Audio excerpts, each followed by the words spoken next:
오늘 강릉의 낮 최고 기온이 올해 들어 가장 높은 37.3도까지 치솟았습니다. 이번 주말에도 동해안에는 33도를 웃도는 폭염이 이어지겠습니다. 폭염이 이어지면서 도내 축산 농가들도 비상입니다. 24시간 선풍기를 돌리고 가축들이 무더위를 버틸 수 있도록 비타민까지 먹이고 있습니다. 태백에서 규정과 절차를 무시한 채 기부 물품이 주먹구구식으로 관리되고 있어 점검이 필요하다는 지적이 제기되고 있습니다. 국제사회의 대북 제재와 코로나19 등으로 최대 무역국이자 우방인 중국과의 교역조차 중단했던 북한이 최근 화물열차 운송을 재개해 관심을 끌고 있습니다. 안녕하십니까. 뉴스데스크 강원입니다.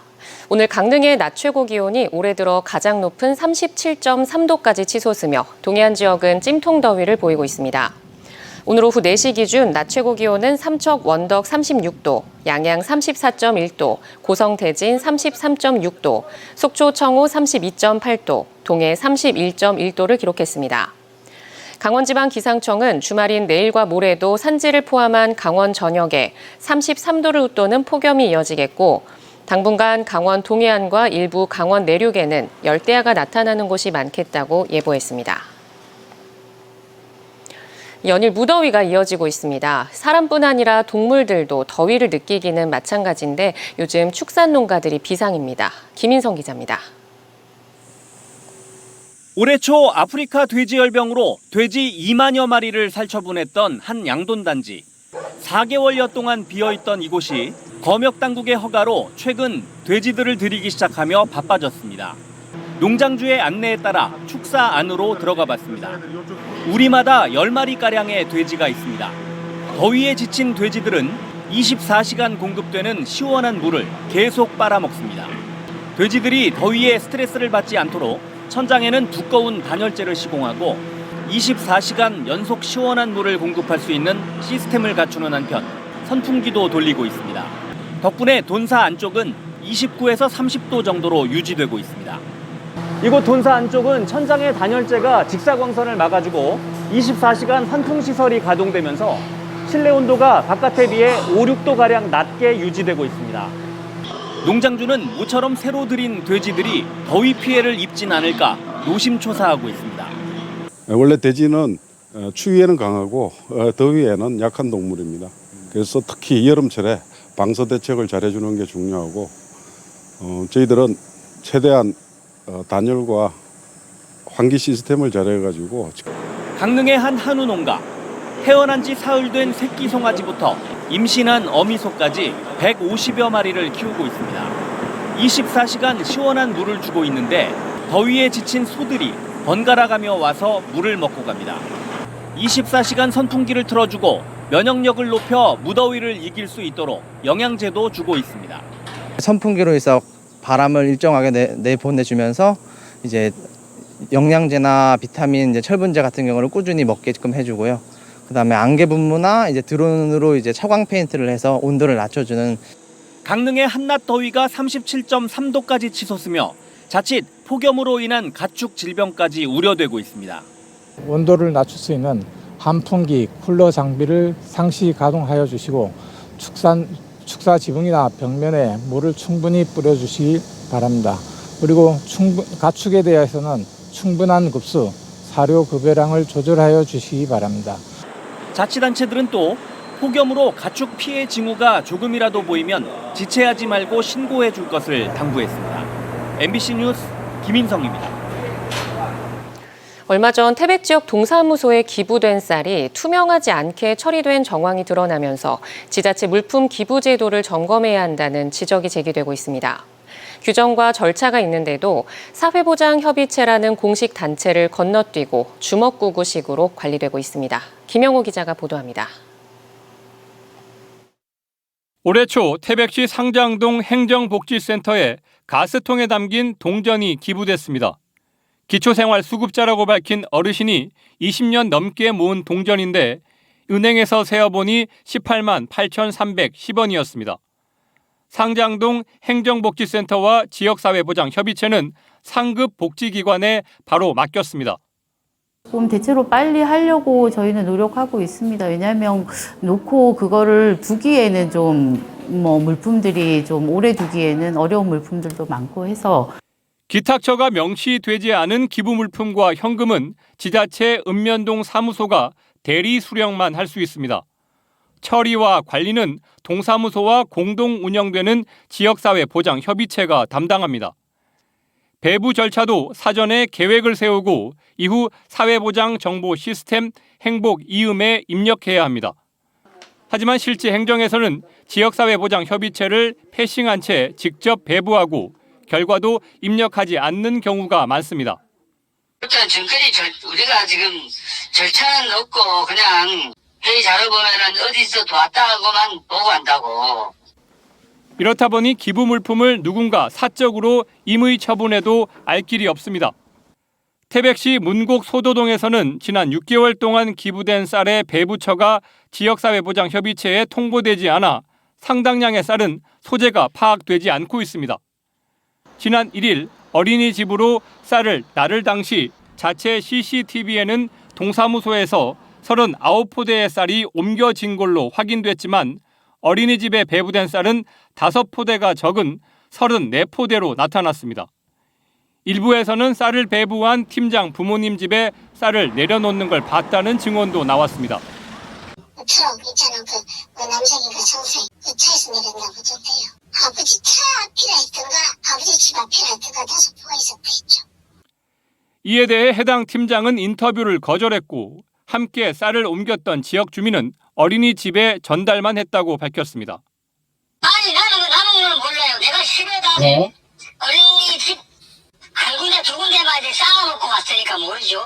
아니 그래도 나는 그냥 동산 왔다 헤어졌지 맞고. 주민센터는 기부된 쌀로 떡을 만들어 돌리고 경로당 등에 쌀을 주기도 했습니다. 하지만 자체 수기 기록만 있고 공식 행정 자료가 없어 쌀이 얼마나 쓰였는지 알 수 없습니다. 전 팀장이 사전에 기부 물품 담당 직원에게 어린이집 쌀 배부 계획을 알리지 않고 추후 통보한 사실도 밝혀졌습니다. 제가 엑셀로 해서 난다 관리를 했었는데 행복이음에 등록을 해야 되는데 제가 그런 절차를 습지를 못하고 기부된 쌀 배부 관련 뉴스 보도 이후 제기된 의혹 사실관계와 절차 준수 여부를 명확히 밝혀야 한다는 여론이 일고 있습니다. 해당 사안은 강원도가 감사를 진행 중이고 경찰에서도 관련자 소환 조사를 벌이고 있습니다. MBC 뉴스 김영호입니다. 국제사회의 대북 제재와 코로나19로 북한은 최대 무역국인 중국과의 교역도 사실상 중단해왔습니다. 하지만 지난해 가을부터 중국 단둥에서 북한 신의주를 잇는 화물 열차가 운송을 재개했고 일부 화물 차량은 국경을 넘나드는 모습이 포착됐습니다. 북중러 3국 무역 거점지인 중국 훈춘의 풍경을 이하라 기자가 담아왔습니다. 조선족 자치주 연길이라 불리는 중국 지린성 옌지시에서 북중러 3국 접경지인 훈춘시로 향하는 도로. 100km 남짓한 구간에 중국 공안의 검문소가 2곳이 있고 모두 통과해도 공안 차량이 따라붙어 일일이 여권을 확인하는 등 경계가 심합니다. 북한 낮은 선봉 경제무역구로 향하는 통관 절차를 기다리는 줄선 화물차들. 촬영 불가라는 중국 공안의 당부에 차 안에서만 풍경을 엿볼 수 있습니다. 사람은 지금 못 나갑니다. 사람은 못 나가요. 저기 앞에 하얀색 건물 세관이고요. 낮은 선봉이 여기서 40분 간다고 그러더라고요. 코로나19가 확산하기 전인 2020년 1월부터 해외여행을 금지한 북한은 곧이어 철도와 화물 차량을 통한 운송도 전면 중단했습니다. 하지만 지난해 9월 중국 단둥에서 북한 신의주를 잇는 화물열차를 재개한 것에 이어 올해 초부터 중국 훈춘, 북한 낮은 선봉 교역도 부분적으로 재개됐습니다. 중국 단둥과 북한 신의주를 잇는 신압록강대교. 2014년 완공됐지만 아직 차량 통행은 전혀 없는 다리입니다. 전문가들은 북한이 올 가을 신압록강대교 개통과 함께 중국과의 무역을 두고 국경도 다시 개방할 거라 내다보고 있습니다. 전성절 70주년을 맞이해서 중국과 러시아의 대표단이 방북해서 김정은 위원장과 직접 만났고 북중, 북러 국경 개방을 포함한 인적 물적 교류 그렇게 먼 시간이 걸리지 않을 것으로 전망합니다. 연길에 있는 북한 식당은 한국 손님을 받지 않는다고 알려진 것과 달리 실제로 단체 관광객이 방문해 식사와 공연을 즐길 수 있어 완전한 통제 상황은 벗어난 것으로 조심스레 점쳐지고 있습니다. MBC 뉴스 이하라입니다. 전국이 푹푹 찌는 가운데 겨울 올림픽이 열렸던 평창, 열대야도 없다는 평창에서 여름 축제가 일제히 개막했습니다. 몸을 식혀준다는 메밀 음식을 즐기고 땀띠 귀신과 물총 싸움을 한판 벌이는 건 어떨까요? 유주성 기자가 평창의 여름 축제 현장을 다녀왔습니다.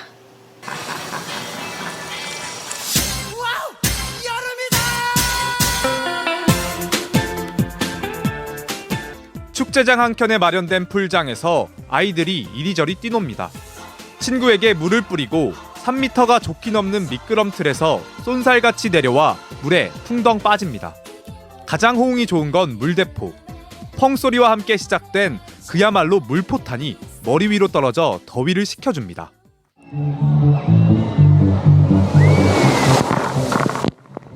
아이들이 정신없이 노는 사이 어른들은 그늘막이 쳐진 공간에 돗자리를 깔고 먹고 마시며 여유를 즐깁니다. 물 양동이를 막겠다며 자청한 가족도 있습니다. 하나, 둘, 셋! 만세! 요즘 축제장에 음식이 너무 비싸다고 문제가 많았는데 미리 다 공지를 해주셔가지고 정보를 알 수 있어서 좀 좋았던 것 같아요. 만족도 120%요. 2013년 처음 열린 평창 더위사냥 축제는 올해로 9회째를 맞이했고 강원의 대표 여름축제로 자리 잡아가고 있습니다. 축제에는 각종 공연과 맨손 송어잡기, 땀띠 귀신 사냥 같은 프로그램이 피서객을 맞이합니다. 오늘부터 시작된 평창 더위사냥 축제는 이곳에서 12일간 이어질 예정입니다. 이효석의 메밀꽃 필 무렵의 배경이기도 한 봉평에선 올해 처음으로 메밀 음식 축제가 열렸습니다. 5일장에서 30년을 넘게 장사했다는 상인은 능숙하게 메밀전을 뒤집고 가게 앞을 지나던 관광객들은 홀린 듯 발걸음을 옮깁니다. 근데 올해는 요즘에는 손님이 많이 오시는 것 같아요. 준비는 어떻게 하셨어요, 축제? 축제 준비를 많이 했죠. 많이 해서 이제 손님들이 많이 오신다 하셨으니까. 메밀 음식 축제라는 이름에 걸맞게 메밀 팥빙수, 메밀 붕어빵, 메밀 전병 등 다양한 메밀 음식들이 마련됐습니다. 가족끼리 휴가가 돼가지고 평창에 한번 이런 메밀국수 이런 데 봉평에 궁금하고 그래서 여행 왔어요. 완전히 힐링하고 가는 것 같다고 그러는다니까요. 다양한 메밀 음식을 사 먹는 건 물론 직접 만들어보는 프로그램도 마련된 이 축제는 일요일까지 이어집니다. 최근 지역 축제장마다 반복되는 바가지 논란을 차단하기 위해 미리 상인들끼리 가격을 조율했고 외부 상인의 입장은 철저히 배제됐습니다. MBC 뉴스 유주성입니다. 장마가 끝나고 본격적인 피서철이 시작되면서 동해안 해수욕장에서 풍성한 이벤트가 펼쳐집니다. 속초해수욕장에서는 오늘부터 다음 달 5일까지 2023 속초 썸머 페스티벌이 열려 에코 바캉스를 주제로 해변에서 쓰레기를 주워오면 휴대전화 거치대로 바꿔주는 등의 환경축제로 진행됩니다. 양양 지역에서는 내일 하조대 해수욕장 비치 페스티벌을 시작해 낮 2시부터 밤 10시까지 공연과 해변 영화 상영 등 피서객들을 위한 다양한 이벤트를 진행합니다. 오는 30일부터 다음 달 6일까지 강릉 경포해수욕장 백사장 특설무대에서는 육중한 밴드와 레이지본, 노라조 등의 인기 가수 공연과 거리 노래방, 해변 가요제 등을 포함한 경포 썸머 페스티벌이 4년 만에 개최됩니다. 여름 성수기를 맞아 동해 시티 투어버스가 확대 운행됩니다. 동해시는 다음 달 4일부터 9월 22일까지 동해 시티 투어버스를 토요일과 일요일, 공휴일뿐만 아니라 금요일까지 운행하고 징검다리 연휴 기간인 8월 14일과 10월 2일에도 추가 운행할 계획입니다. 이와 함께 시티 투어버스를 이용하고 사진 후기를 남기는 이용객 200명에게 모바일 기프티콘을 선착순 제공하고 있습니다. KH그룹의 평창 알펜시아 리조트 입찰 담합 사건을 수사하는 검찰이 최문순 전 강원도지사를 피의자 신분으로 불러 조사했습니다. 서울중앙지검 강력범죄수사부는 오늘 오전 최 전 지사를 불러 KH그룹 산하 특수목적법인이 알펜시아 리조트를 인수할 수 있도록 허위 입찰자를 내세우기로 사전에 공모하고 입찰 정보를 주고받은 것으로 의심하고 있습니다. 강원뉴스 마칩니다. 시청해주신 여러분 고맙습니다.